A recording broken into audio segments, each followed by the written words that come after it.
Welcome back to Spartan Up the Podcast. Today we are talking to Neely Fortune, who I will get to in a second. But first, I have Chris Irving, true legend, on my left. I'm Sefra. I hope I'm a legend. We got Colonel Nye. Old enough to be a legend. Definitely a legend. Johnny Waite. We all know that he is. Marion, the Empress of legendariness. Okay, so we will go back to Neely Fortune, who she was Miss Vermont. And in the Miss America pageant. Miss USA pageant? Miss USA. Thank you. Sorry. That's all right. And also a death race finisher. And she's just a really brilliant, sweet, awesome, well-rounded human being. And just race directed the Pageant Agoge. And has a lot of really awesome, applicable things to say. Great to see strong women, like beautiful in every way. And I'd also just like to mention that Neely does a lot of work with people with PTSD, and she's drawn on some of her own struggles in the past and raised a lot of money for different organizations helping with that. So she'll share some of that. Yes, and what's our charity this week, Chris? Our charity this week is Team Red, White, and Blue. Team Red, White, and Blue connects veterans to their communities through athletic and social endeavors. Check them out at teamrwb.org.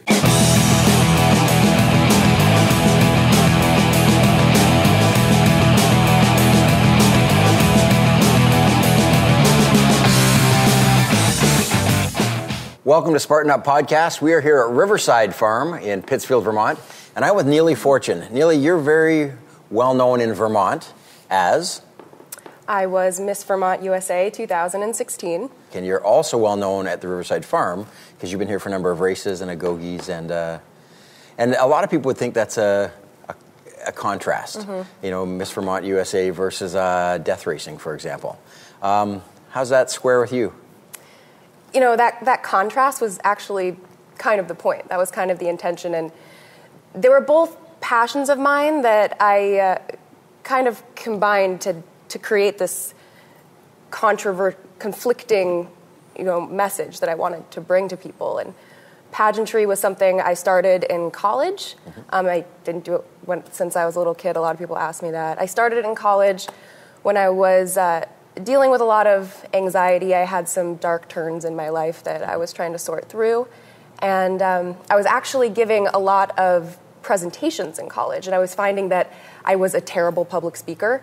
And so I was looking for something to challenge that. And I was actually looking for some stand-up comedy type things. Okay, yeah. And I happened upon the pageantry, and I thought, this would be really fun. This would be a really good way to challenge myself and push myself out of my comfort zone. And it worked, and I took to it, and I loved it. And the racing was kind of the same thing. It was something I always wanted to do, and I challenged myself to it, and I turned out to be really good at it. That's amazing. So with it being a challenge, I mean, obviously we take things on to stretch ourselves. Sometimes we come up against a wall where we get stopped. Did you have any experiences with that, with the pageantry or with the racing, where you really came up against your limits? Yeah, I mean, definitely. Some probably specific moments where the second year I was actually competing for Miss Vermont USA, I was first runner-up, which means I basically got second place. Mm-hmm. And it was tough. I really didn't think I was going to continue anymore. I thought I was robbed. I thought it was unfair.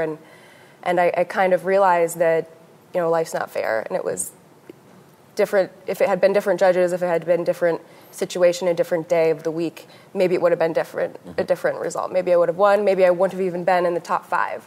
And I kind of really took that to heart as, there are some things in life you can control, and there are some things in life you can't control. And you just have to trust yourself and go with what you're given. And how do you come back from that? So you've been, rejected. You weren't chosen as first, and everything you've worked for. How do you come back the next year? How do you not just pack it in and carry on? I think it comes down to being confident in yourself and not letting things like that define you, not letting those failures tell you that you are a failure.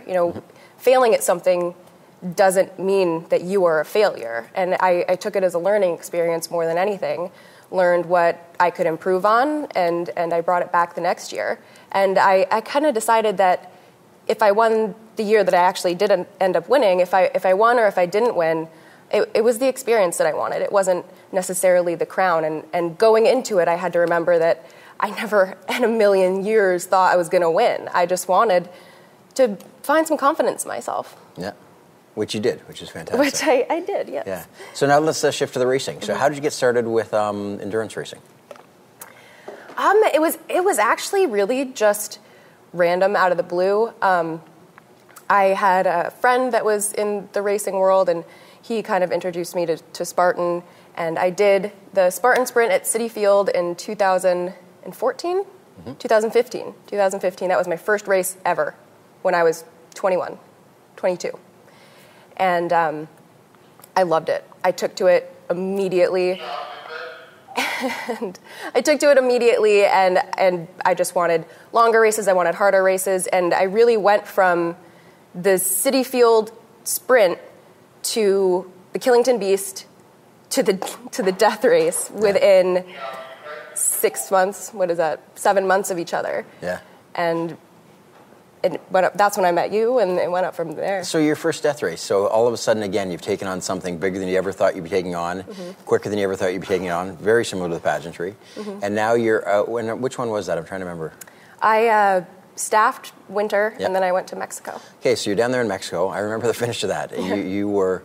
It was brutal, and it was right down to the wire. A matter of minutes that you had to finish those last couple challenges. Were there any moments there where you thought, what have I done? Why am I here? This is ridiculous. Yeah. Oh, my gosh. A ton of them. And that was really what I wanted. I wanted that moment. I was searching for a moment when I was going to doubt myself. And I knew that all the staff was going to be telling me I couldn't do it and doubting me. But I wanted the moment when I was going to doubt myself, because I wanted that moment to pull myself out of it. I think the first one was actually, we were on a volcano in Mexico, and it was 2 a.m, and I got lost. Yeah. Oh, I remember that. And yeah, you got really lost. I got really lost, and I started to panic. I was terrified. I kept forgetting to drink and eat because I was so panicked. I was in a panic state. And you had also gone from sea level at home to flying out of Mexico City. We didn't give you any time to acclimate. We put you in a bus and drove you straight to 12,000 feet. Yeah. So that was, that would have been very disorienting. Yeah, and I remember it hit a moment there where I wasn't doubting myself necessarily, when you hit the wall and when you're tired. This was, what have I done? I'm lost, it's 2 a.m, I'm on a volcano kind of thing. And I had actually, on the way down, been reading a book called Wild. I'm sure a lot of people, Cheryl Strayed is who it's by. And there's a point in it when main character gets scared when she's out in the woods, and she just screams, "I am not afraid." And I just read that part in the book, and I remember trying to find the flags to get back on course, and looking on the ground, trying to find people's footprints, and I was seeing dots and stuff, and I was lost, and I just took a second, calmed myself, and I screamed, "I am not afraid," into the Mexico volcano wilderness. Yeah. And I kind of got my wits about me, and that really was a moment for me where I pulled myself out of it. I pulled myself out of that self-doubt that I'm lost, that I can't do this, that I've ruined this experience, when that really was the experience. So how do you find those things show up in your day-to-day life? So, in the pageantry, you've gotten to be runner-up and had to deal with that, what is actually truly a success to be the first runner-up, but in that moment it's a failure to you. You then bounce back from that, come back the next year to be stranded by an irresponsible race director on the side of a volcano in Mexico screaming, "I am not afraid." These are pretty huge pivotal moments in life. How does that show up day-to-day for you now? When you're out in your world now, how do those moments help you?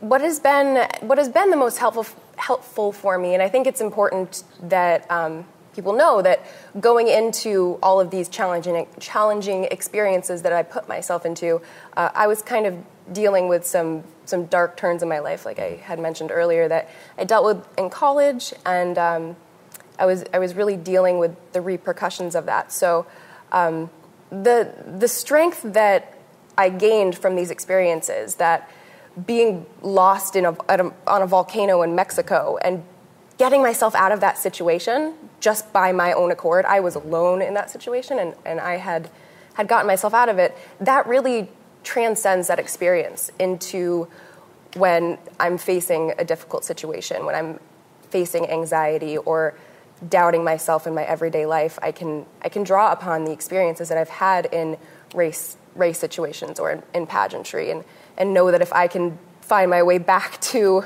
the group in Mexico, if I can push myself through multiple days of taxing,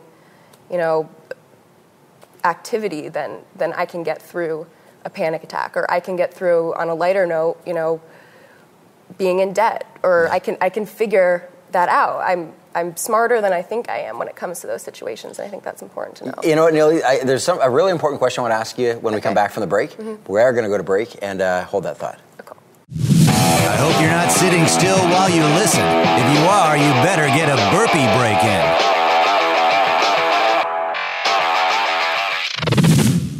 Hey, listen, next week we've got a great interview. Travis Roy. This was a young man who was a promising hockey player who unfortunately was injured himself, paraplegic, went from a promising hockey player to a paraplegic in 11 seconds. And his story of rebirth, rebounding, is really going to hit you hard. It's really impactful, and it's really an amazing story. And I know you're going to want to hear it. Johnny, tell them where they can listen. Yeah, to make sure that you hear it, make sure that you subscribe, whether you're watching on YouTube or listening on iTunes. Hit subscribe. That makes sure that we are ranked so that other people find out about the podcast, and you can share it with your friends, your family. Join our mission. Get people off the couch. Let's change some lives. All right, we're back. I'd mentioned there's a question I wanted to ask you, and you talked about some anxiety and some dark times and things like that. And I know that it's been important to you in your racing to raise money and awareness for PTSD. So tell me how that came about and what you're trying to accomplish with that. Yeah, so I kind of took the pageantry and the racing and put it together with making my racing into charity work. Mm-hmm. And I would always run in my sash, which would always get a lot of attention, questions, people would talk to me, and then once they would start talking to me, I'd talk about PTSD awareness mostly, and anxiety, depression, that kind of thing. And I did a lot of work with the PTSD Resource Center of Vermont. I wanted to keep it local. Vermont didn't really have a lot of resources for mental health involving PTSD. So it was more than just fundraising. I did do fundraising. It was really, grassroots, people, person-to-person interaction, just raising awareness. And for me, racing was really a therapeutic way to help me deal with things, to show myself that I was strong, I wasn't weak, I was strong enough to overcome things like that. And I feel like I really encouraged a lot of people to be active, to get into something like racing or something similar to help deal with those things. And it occurred to me that we're using the acronym PTSD, post-traumatic stress disorder, and obviously a big part of that is that it's post, right? Mm-hmm. The idea that there is still something, there is a future, and so I actually want to ask you about your future too. The idea that you found such a healthy, productive way to deal with your own stresses and challenges and things like that, and so what are you doing now, and what's in the future for you? So right now, I'm actually going to be the race director for Summer Agoge. Fantastic. 005, I believe. Yeah. And have you been involved with all the Agoges? I know that you were a participant in the first one. No. You were a director right from the start. I've been staff right from the start. The only one I haven't been in was the one in China. So Agoge, I think what we really, really want to promote about it is that it's about leadership. It's about leadership in the outdoors. You're going to be learning a lot of things. It's going to be really educational. It's not going to be, cracking the whip behind you, yelling at you. We want to be there to encourage you. It's going to be hard. People need to show up knowing that it's going to be really difficult.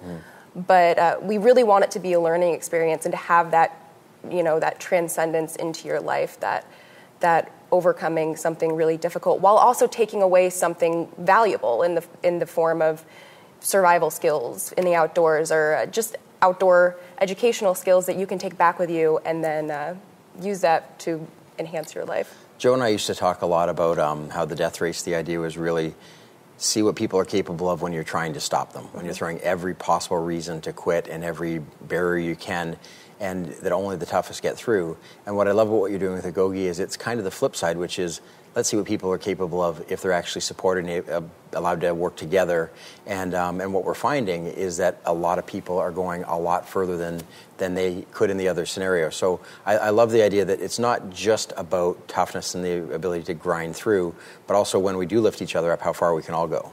Right. And I love that group mentality, and that really, we try to encourage in the first part of the event, the Cryptea really act as the leaders of, you're usually broken up into groups because it's a large group size. So the Crypteas really act as the leaders, and what we want is to eventually have people with the participants stand out as leaders. Mm-hmm. And part of being a good follower is just as important as being a good leader. So we want to see that teamwork build throughout the event, and it's a 60-hour event. So we definitely see there's this bell curve. It's really interesting along the lines of how many people succeed when you're telling them they can't succeed. Because when you are telling them they can't succeed, then they're really faced with themselves. And what we see a lot is people would make excuses like, I quit the death race because it was unfair. Mm-hmm. Whereas if people drop out of Agoge, it's really, a lot of times it's mental, it's them, and they're making that conscious decision.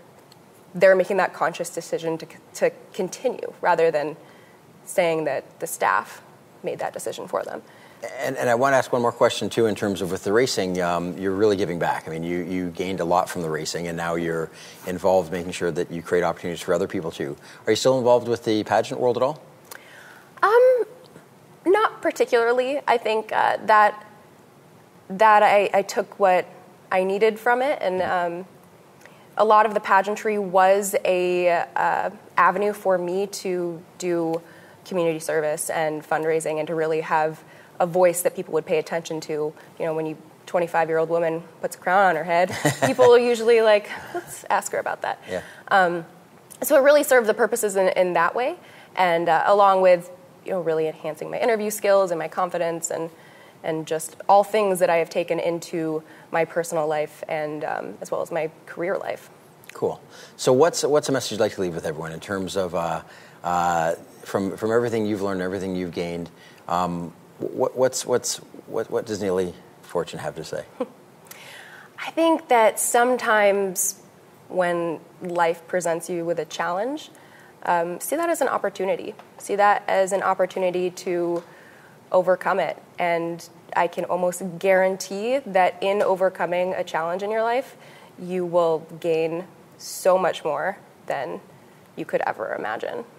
It's a pretty darn good message. Thanks, Neely. Thank you. Really appreciate it. It's good to see you again. Yeah, absolutely.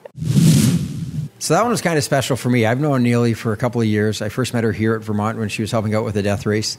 And, just an extraordinary person. And I love how open she is about where she's had to overcome things in her own life and build strength. And she said, that even like with the pageantry, it's not like she was good at it. It's not like she did it when she was a little kid. She was actually really bad at it. And she sought that out to become more comfortable with public speaking. And I think that really ties into our mission about being comfortable with being uncomfortable. And so, what do you guys take from that? Yeah, I would say she's the quintessential Spartan. I mean, I had the same experience. I was here for the first Agoge, the 000, the beta test, if you will. And I looked over from the behind, and there was a young lady on her hands and knees, checking out people's blisters on their feet and popping blisters and everything else. And she had a T-shirt on from the back said Miss Vermont. And, I kind of kneed her in the back and said, "Hey, who are you? Where'd you get that shirt?" Yeah. And she's like, well, I turned and looked at me and said, "I won it." I said, "You won it? How'd you do that?" She stands up and said, "Well, I'm Miss Vermont." I'm like, I couldn't put this image. There was this girl who had just come through the woods all night long and was tired and dirty and muddy, and she's down there popping blisters, and she's Miss Vermont. I mean, the incongruity of that in my brain was just, mind blown kind of thing. And yet she shares that that's a lot of why she did it, is she wanted to break down that incongruity, the idea that we assume that a beauty pageant winner is this.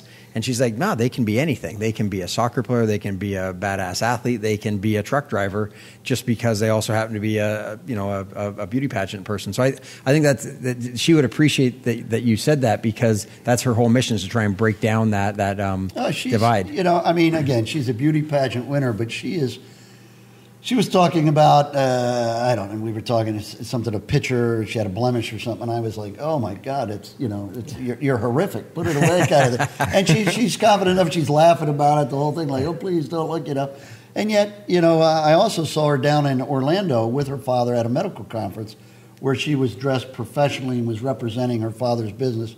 So she was in a gown, in the high heels and the hair made up. And again, just a totally transformative, transformational, whatever, human down there. I mean, but she really is special to be able to kind of walk in those kind of two worlds. And Chris, you know her as well. I know her fairly well. Yeah. What I love about her is that, so she's a beauty pageant winner, but she doesn't let that define her. Right? So she's out there running ultra marathons. She's getting beat up at races. She's basically doing everything that she wants to do. And even the getting into, like you had mentioned, getting into the beauty pageants, like she wasn't good at it, so she attacked that and went out there and became great at it. And I feel like that's what she does with everything. Sefra mentioned the Agoge, so she was race director of that. She killed it. One of the best Agoges we had. So she's just somebody that's getting out there, getting after it, and just doing whatever. Yeah, one of the things that she said in the interview, the idea that when she didn't win the first one, she finished second, first runner-up, and she was devastated by it, until she stopped, a couple weeks later after she sort of licked her wounds and reflected and said, what the hell am I doing? I'd never expected to win in the first place. And then suddenly when it became so important, and she said, I came into it for the experience, came in to get better. I did. I had the experience. I got better. And you look at clearly a competitive fire in her. Oh, sure, yeah. But you look at that with these endurance events too. I mean, most people don't come to win them. There's a few who do, but most of them come just to tap into how far they can go and their depths and the experience of it. And that was a really good lesson in anything we do in life. It isn't about if you win or lose per se. It's about what you take from the experience, because you can win an event and take nothing from the experience and come away no better for it too. Yeah. Well, we did, after the first Agoge, they made a video, or we made a video, or somebody made the video, and it's narrated, and it's her from an interview that she was just given off the top of her head, and yet it sounds like she's reading a script. She's talking about rising up to the challenge and overcoming and becoming somebody, and it's just her talking, and then they put the video, or Marion might have done it, put the video to it, and it's just powerful, and it's just her talking, and yet it sounds scripted. She's a very, very good speaker. Which I think is what makes her like a wonderful mentor. And I think that's a lot of the strength of Spartan, is that they do have these females that are able to like dance along the lines of being beautiful inside and out, and being strong and being resilient. And like this time she's teaching people, we taught foraging last Agoge, and she taught this year, people are eating bugs and insects and frogs, and just like that to me is a whole human, a beautiful human.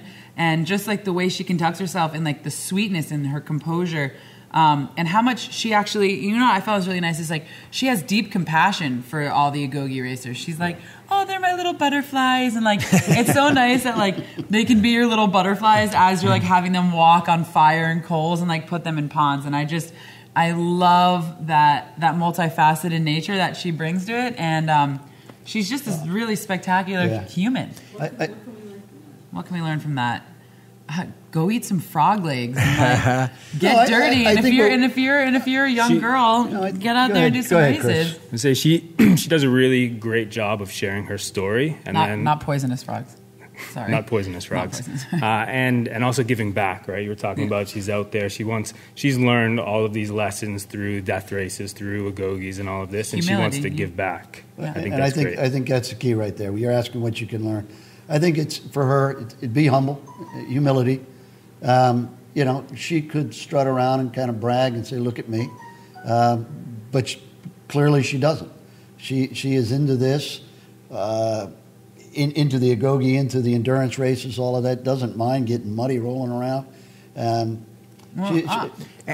also has found a way to make it about other people and do more for others. And Chris, I want to actually throw to you for a second just before we close, because you mentioned RWB at the start. Yes. And speaking of doing more for others, we're really trying to take the opportunity with this podcast, each episode, to highlight a different charity that we'd like people to go learn about and support. So tell us more about RWB.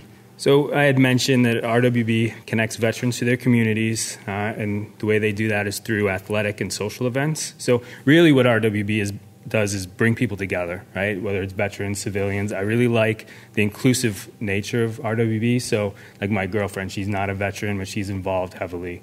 So we build these communities, and then there's like built-in places around the country and even around the world where veterans can come home and just plug right in. There's run groups, there's climbing groups, there's yoga. We get together for coffee, so all that kind of stuff. Really, it's bringing people together and building communities. And what's the website? It's www.teamrwb.org. Awesome. So check that out. And speaking of websites, we want you to go to spartan.com/podcast and subscribe so you don't miss any of our future episodes. We have a lot of great ones coming up. Thanks for being with us.